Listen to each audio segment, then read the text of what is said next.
The topic of best bow still rages on, and while I definitely don't want to get in the middle of that, today we're gonna be taking a look at one of the contenders. This is the Rakta Cernos. Hey guys, hello and welcome back. As always, my name is Lazar, and today we're gonna be diving deeper into this Mastery Rank 12 primary weapon, the Rakta Cernos. I'm gonna be covering a cheap build, something affordable that anybody can build, but of course we also have the classic end game setup with a Riven. That being said though, please keep in mind that my builds and guides follow a new player friendly approach, simply because there's a lot of info here and I want anybody watching to understand how the weapon functions and how it should be built. So if you're a veteran of the game and already know most of this stuff, then please have a little patience. And with that out of the way, let's jump into the Rakta Cernos. Let's begin by having a look at how the weapon behaves without any mods equipped, and for that I'm simply gonna be taking a couple of free shots. The Rakta Cernos is a traditional bow in every sense of the word. You have a charge up time, you will release an arrow, it has travel time, and it does have a ever so slight drop off. You see that? It's not all that bad, especially if you're not taking into account super long range shots. So in essence, it's pretty easy to use as far as bows are concerned. Now if you take a look at the lower right corner, you will see next to my ammo a very interesting symbol. It kind of looks like a feather of sorts. That is the symbol of Red Veil, where you get this weapon. Now if you don't have the Red Veil Syndicate, you can buy it from the trade chat. People charge for this one around 40 plat, something like that. Anyway, the point to that symbol is that while you're doing missions, you will be getting affinity, even if you're maxed on all your weapons and your Warframe or Sentinel. Once you get 2000 affinity, you will release an AoE blast, 25-meter radius, dealing 1000 viral damage and applying the viral status effect. You're also going to be getting 25% of your base energy back and a 10% movement speed for 30 seconds. And this is one of the reasons that people love the Rakta Cernos. This is the Syndicate proc of Red Veil. Now let's jump into stats to see precisely what we're dealing with. First of all, mod capacity is going to be 60 out of 60, and if your Rakta Cernos only has 30 out of 30, then jump into actions and install an Auto King Catalyst. The catalyst can be found from alerts, invasions, or if you're lucky, from the daily sortie. Check it out after dev streams, usually that's kind of when they show up. Next, my weapon has been formatted a total of 2 times, and this only for testing. The Rakta Cernos by default does come with 2 polarities. We got 2 Vs and 1 dash, so it's definitely not a forma heavy weapon. For the weapon builds I'm recommending you guys, you can even get away with no forma. Accuracy is 16.7, this is standard for a bow. As long as you can aim and take into account the drop off as well as the travel time, you're going to be getting good shots out of the Rakta Cernos. Charge rate is 0.25. Now this is big because that means that we're going to be able to rapid fire somewhat. This is one fast bow. Crit chance is solid at 35% and the multi at 2.0x. Definitely good. Noise silent, so once again is a contender for something like stealth missions if you don't want to use hushed invisibility and all whatnot. And of course you do have that default punch through of 1 meter, meaning that your arrows are going to be going through your initial target and keep traveling for about 1 meter. Even though punch through should work differently, in actuality this is kind of how it works. Reload 0.6, Riven disposition 2 out of 5. Now the Rakta Cernos, and not only the Cernos family in general, is kinda popular, so therefore the Rivens aren't really gonna be all that spectacular. Still 2 out of 5 though, from my point of view, still worth getting. Status chance 15% and a whole lot of impact on the weapon. Sadly, this is the biggest problem it has. If it was puncture or if it was slash, then the Rakta Cernos would have been a lot stronger. Unfortunately for us, it's primarily a impact weapon. Let's start slapping on some mods, starting with mandatory mod Serration, 165% extra damage. Then we're gonna move over to multi-shot with split chamber. We're not gonna stop there, and we're also gonna be adding vigilante armaments. Basically this is a bow, but it does take rifle mods, so we're gonna get 90% from split chamber and 60% from vigilante armaments, totaling 150% multi. That means that I have a guaranteed second arrow with each and every shot and a 50% chance at a third arrow. Also, this is primarily a crit weapon, so I'm gonna be seeing some crit ups from the set bonus on vigilante armaments. Not all that much. Once again, vigilante armament set bonus should be taken into account as an afterthought and nothing more. Next, let's go into crit chance and crit damage. Like we said, this is a crit weapon. The status chance is not all that high, the base status chance being only 15%. Point Strike with 150% crit chance, as well as Vital Sense with 120% crit damage. Now, just these two mods alone, I'm bumping my crit chance to 87.5 and my multi to 4.4. Now, that is definitely huge. Next, we gotta decide what we're gonna do with the weapon. Do you want a standard elemental build, or do you wanna go for a bleed build? Both are viable on the Rakta Cernos, so let's test both. First, elemental build. When it comes to elemental damage, this one should always be slapped on a weapon depending on where you're going and who you're fighting. For example, the Infested have 4 health types, each with their own unique vulnerabilities and resistances. However, there's a lot of them and they're pretty weak. I would recommend heavy duty AoE weapon. Now, the Rakta Cernos is not exactly ideal versus them. Just keep in mind that you do have that Syndicate proc that will deal with a lot of Infested. If you want to build a weapon against the Infested, then I recommend straight up heat, and you can check the wiki for more details. Next, the Corpus faction. These guys have big shields, and if you want to do damage to shields, you can build magnetic. However, a smarter idea would be to build gas or toxin, which will bypass their shields entirely and deal damage to their health. Now, the final faction would be the Grenier. You also have the Sentients, but more on them some other time. When it comes to the Grenier, they are considered the toughest targets in Warframe. That is because they have 2 armor types, Alloy, which is weak to radiation damage, and Ferrite, which is weak to corrosive damage. Against Grenier, more often than not, your safest bet is to build Corrosive, which is the elemental combo between electricity and toxin. So let's do just that. Should I go for the 60-60 mods, or should I go for the 90 mods? Now guys, in testing, the 60s and the 90s came so close to one another, honestly, because the base status chance on the Rakta Cernos isn't really all that high. There was about a 5% difference better for the 60-60 mod, so again, go for whatever you have handy. If you don't have high voltage, because this one is a bit harder to obtain, then go for Stormbringer. And speaking of high voltage, you can obtain this one from in-game from the mission Naelgar on the planet Eris. You'll have to find all the free secret caches, then upon extraction you got a 5% chance of getting high voltage or shell shock, and you will need both of them. Currently on the trade chat, this one is going for about 40-50-ish plat on PC. Once again, check Warframe market.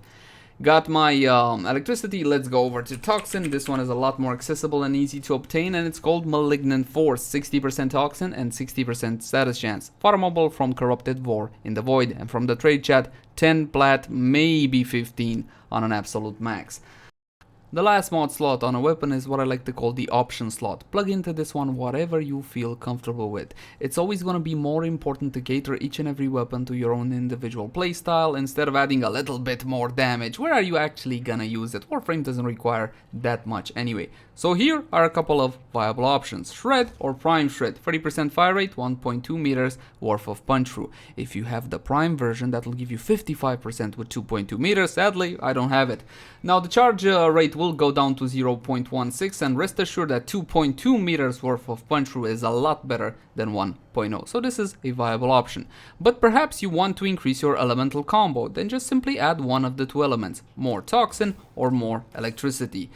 Again, this one is really up to you guys. I'm gonna warn you against heavy caliber on traditional style bows such as the Rakta Cernos. The additional arrows resulting from multi-shot simply go haywire, and you're not really firing all that many projectiles. You can't really afford to miss a couple. From my point of view, heavy caliber on a weapon such as the Rakta Cernos is simply a bad idea. In any case, this is the first build we're going to be testing out, so let's see if it's got any kick on it or not. We're going to be spawning in Corrupted Heavy Gunner level 120, and of course we're going to be going for flat hit shots. Now these are some rather tough targets, but once again this is an MR12 weapon, so let's assume that you do have a chance of coming across them. And as you can see, I am getting some procs on the target. The crits are absolutely beautiful, and the more corrosive on the target, well, the more damage I will be doing. And as you can see, the Rakta Cernos can tear through these high level targets. The more you use a bow, the more you get used to its full charge rate, and you get to release it as soon as it's full. Now that's gonna take a little bit of practice, but I love that about bows, and it's infinitely satisfying to see targets flying off with arrows in their heads. And this is pretty much what the weapon can do with a corrosive base build. Now that is definitely decent, not great, let's be honest here. It's not great, but decent. So let's make it great. We do have another way we can build it. Like I said at the start, we can go for a bleed build. Oh my god, tell me I didn't cheat with arcanes. Energize and tempo. Okay, good. None of those apply to the Rakta Cernos. Let's have a look at the Bleed build, and I kept my mandatory mods. We got Serration, Vital Sense, Split Chamber, Point Strike, and Vigilante Armaments. And no, Vigilante Armaments is not mandatory. Definitely not. But I do like the way it works on the Rakta Cernos, and there's not a lot of other better options. Now, let's build this one for Slash. Unfortunately for us, the Slash value on the Rakta Cernos is extremely low at 82.8. Even if I was to increase that with Fang Fusillade, like so, it will be brought up to 182, not even close to the impact value. So this approach is kind of folly. What I can do is get my slashes through Hunter Munitions. Currently one of the most overpowered mods in Warframe. 30% chance to apply a slash status to an enemy on critical hits, and that is definitely huge because again, this is a crit weapon. Viral damage on a status proc will be reducing the maximum health of a target to 50% for the duration of the viral effect. So in a way, for that limited amount of time, your slashes will be dealing double damage. And that's the primary reason we built viral damage together with slash, which is the elemental combo between cold and toxin. Viral, that is. In any case, should we go for the 60-60 mods or for the 90 mods? Normally you would go for the 90 mods, and it's simple to understand why. If this was a corrosive build, you would go for the 60-60 mods because further applications of the status effect will be reducing the enemy's armor further and further. However, with viral damage, the status proc will not be reducing the maximum health further than 50%, so I only need 1-2 good ones. No real need to go for the 60-60 mods. In this example, just to highlight how unreliable viral damage is on bows such as the Rakta Cernos, I'm gonna be going for the 60-60 mods just so I can increase the status chance and give this build, give viral damage the best chance at proccing. Does that sound fair to you guys? So I got my cold, and now let's go for toxin. A lot of people praise viral together with slash builds on weapons such as the Dread, Rakta Cernos, and even the Daikyu. However, as I proved in the past, it's simply unreliable. Let's see how many viral procs I'm gonna be getting on these here targets. 1, 2 impact proc. 3, there's a slash, no viral. 4 shots on the target slash impact, no viral.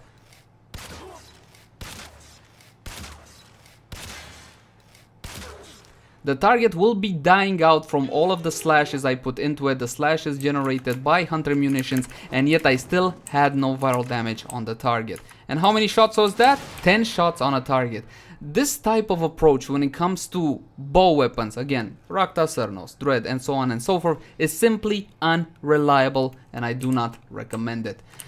Now, let's see what we can do for the optimal slash build. We're gonna get rid of viral altogether, and what we can do is go for crit chance and crit damage. I wanna amplify my crit chance so I get more slashes out of Hunter Munitions, and more crit damage will mean higher value slashes. Crit chance with Argon Scope, 145% crit chance while aiming for 9 seconds. This is an on headshot effect, and the 9 seconds should allow you more than enough time to refresh the buff. When it comes to crit damage, we're gonna go with Bladed rounds. Now, I'm not a fan of on kill effects, however, this one gives you 120% crit damage, which is the same amount as Vital Sense. And this will be the build you wanna run when it comes to slash damage. And I'm gonna showcase it in a second just so you can see the difference. Now, because I do have bladed rounds, I will have to be getting a kill on a target.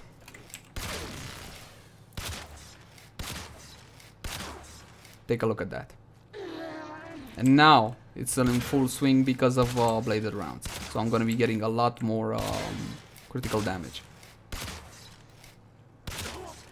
Now that to me looks a whole lot better than running viral. Again, the point of viral was to run the damn proc. Alright, to get that 50% reduction on the enemy's health. Unfortunately, it doesn't want to proc when it comes to a weapon like this. Low base status chance, and not only that, you're not putting all that many projectiles in a target. So therefore, if you're putting very few projectiles in a target, you gotta make sure they hurt. And that's why you gotta guarantee your crit chance when it comes to the Rakta Cernos with something like Argon Scope. Of course, if you guys can get a Riven as well, absolutely.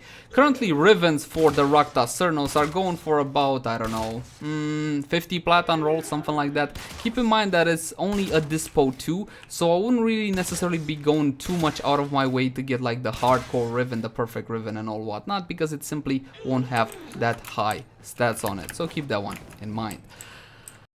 Now speaking of Rivens, I do have one for this one. We're gonna switch to a Riven setup, which is basically identical to the Blight one I showcased earlier, only that I swapped out Vigilante armaments for the Cernos Visites. So you got crit damage and damage, pretty simple. This one unrolled, I paid about, what did I pay? About 200 plat for this one. Again, it's a dispo too, so you see the values aren't really there. 154% damage isn't as much as Serration, for example. In any case, this will pump up its power by quite a bit, and we're gonna be respawning the exact same targets one more time.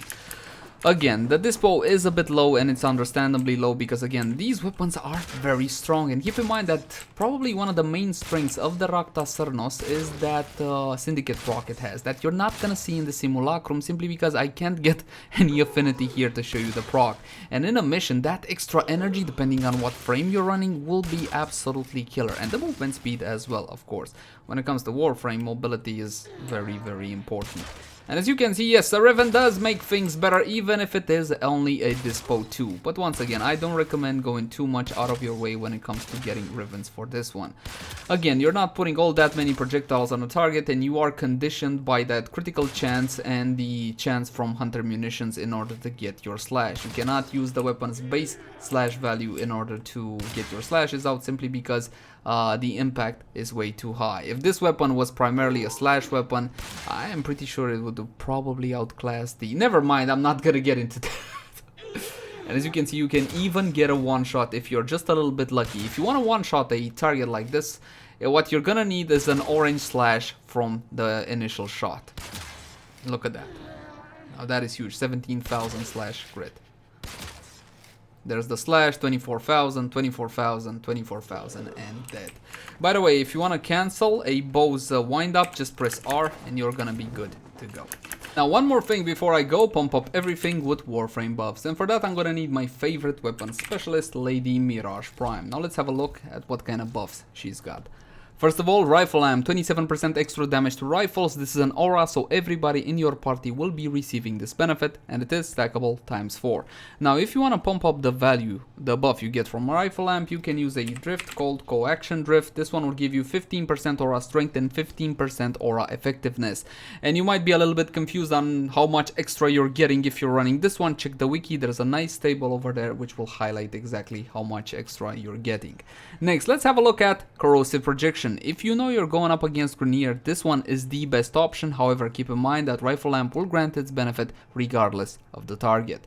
Next, Arcanes. These are a lot more impactful. Arcane Rage. On headshot, 10% chance for plus 120% damage to rifles for 16 seconds. Now, of course, this one once again specifies rifles, but it will apply to the Rakta Cernos, so don't worry about it. Farmable from the third Eidolon down on Cetus, and this is the best arcane you can have when it comes to bows. However, you also have Arcane Acceleration on critical hit, which we do loads of, 20% chance for 60% fire rate rifles for 6 seconds. As you can see, we don't really have a lot of, well, actually we don't have bow arcanes per se, so this will be the combination I recommend to you guys, considering how fast Rakta Cernos fires, considering that you will be stopping to re-aim and so on and so forth. You can plug into the second one whatever you feel comfortable with, something like your Energize or your Guardian, etc, etc. Well, let's spawn those targets one more time and let's unpause the AI so we can make this a bit more realistic and activate Mirage's third ability for a massive damage increase as well as the clones. And once again, I'm gonna have to get a quick kill really quickly so I can get my buff. Oh my god, that damage. The buff from Bladed rounds, and as you can see, the damage is absolutely phenomenal when it comes to the Rakta Cernos. I can get a one-shot without any problem at all. You saw that? That was one arrow on 2 targets, easy mode, no problem because of the punch through. Do I even need to make a case for this weapon? It is absolutely phenomenal. I only have one gripe with it, the fact that it's got only a Riven dispo of 2 out of 5. But then again, the Rakta Cernos is not a weapon that requires a Riven to be good. It can be outstanding even without the Riven. And keep in mind that what you're seeing here is only part of the weapon's power. You also have that Syndicate proc. Getting that energy regeneration is absolutely phenomenal. The only problem I have with Syndicate procs is that I cannot control when I get the stupid buff. Not really. It would be so cool if we can, I don't know, store them up somewhere, something like that, and just activate them at a click of a button. That would be truly glorious. But as for the Rakta Cernos, this is one outstanding bow and I highly recommend it. As always, my name has been Leyzar. Thank you guys so much for watching. Like, favorite, share, and subscribe if you enjoyed the content. If you have any feedback for me or would like to request a specific weapon review, then by all means, leave it in the comment section down below. Now, I can't realistically promise you that it will be done by next time or even within a week, but I will be reading through each and every comment. You can also find me on Twitch, Facebook, Twitter, all the usual places. But until next time, guys, bye bye.